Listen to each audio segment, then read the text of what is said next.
Hi everybody, I'm Hubsmash and welcome to my Fallout 4 mods overview. I wanted to go through the mods that I'm using in my Fallout 4 playthrough. The Let's Plays of it are up and they're coming up. I'm on probably probably 14 or 15 now for recording. I think episode 4 is coming out today. And I wanted to go over what I've installed, what I'm using. So I'll try to show pieces from each mod so you can kind of see what it looks like, the footage, and give you an idea of what kind of mods I'm using. And I'm using mods that kind of create a very vanilla experience, but just tweak it a little bit to make that experience a little bit better, increase immersion, that kind of thing. So I put this list together with that objective in mind. Of course, this is personal preference, so at the end of the day, you'll need to make your own decisions. This is just what I'm doing and why I'm doing it.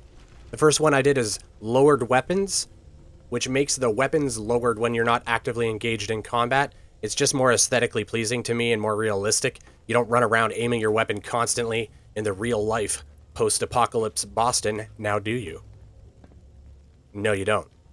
I also got easy lockpicking and easy hacking. The minigame gets very tiring for me.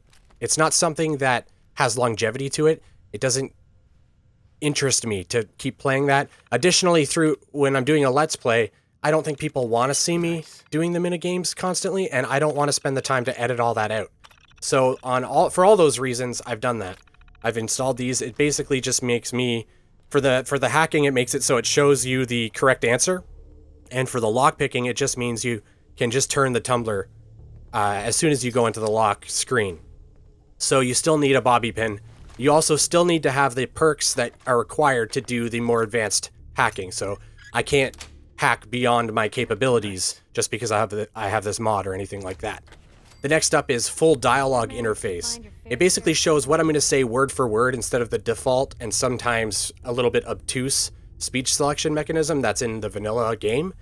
I don't mind the default one, but I do like to know sort of what I'm going to say and kind of anticipate what conversation points might lead to other trees of conversation or dialogue, that kind of thing. And that's what I found it useful for, is for kind of understanding what I'm going to say, what might lead to other areas of things that I want to talk about, that kind of thing.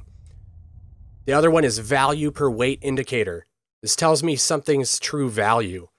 With inventory management being so difficult in Fallout 4, knowing what to keep and what to throw away is fairly important, and it helps me make those decisions a little bit easier. It helps me to know just how valuable something truly is based on how much it's weighing, because it's almost like an item could be, worth 1,000 caps, but if it weighs 200 pounds, it's probably not worth carrying around, that kind of thing. The next one's enhanced blood textures. It's just a little bit more gory, a little bit more graphic, and it fits into the Fallout universe a little bit better than the vanilla blood spatter, I think. It's a pretty minor change, but I do like the way that it's done. Enhanced Wasteland preset. This is the biggest graphical change that I've made. It just kind of improves the vibrance of the world using the reshade framework. It's not a huge change, but it does make the colors pop a little bit more, which I really like. And the game has beautiful areas, beautiful environments, and this really makes them pop, I guess. If you want to see some before and after shots in high resolution, check out the link in the description. Craftable ammo. This is the biggest change that I'm making to the actual vanilla game.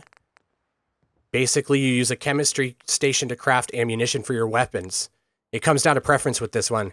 I actually feel this mod is something that should have been included in the vanilla game. I understand the idea of ammunition being scarce and the wasteland and that kind of thing, but when you're running around and you find multiple thousands of 5mm rounds and you can't find 308 ammo to save your life, it doesn't feel right to me. There's thousands of 5mm rounds around, but there's no 308 rounds. It just feels weird. It feels off. It feels like it's making things difficult for no reason. And it also, you still need to have the materials to craft. So, for example, you'll need acid and copper and things like that to craft the ammunition. So it's not like it's free ammunition. You still have to find the stuff that you need in order to make it. So therefore, in my mind, it doesn't break immersion. It actually kind of adds to the game, I think. It adds an extra component to the crafting, which I enjoy. And I still need to find the materials required, so I think it's fair and balanced. That's just my opinion, but I think it's a great mod. So if you want to try that out, if you want to try any of those mods out, I've put links in the description to all of them. I hope you guys are enjoying Fallout 4 as much as I am, and I hope you guys liked this video. If you did, click that like button. It really helps out the channel. And if you want to see more Fallout 4 mods, gameplay, or anything else I make, consider subscribing. Thanks so much, and take care.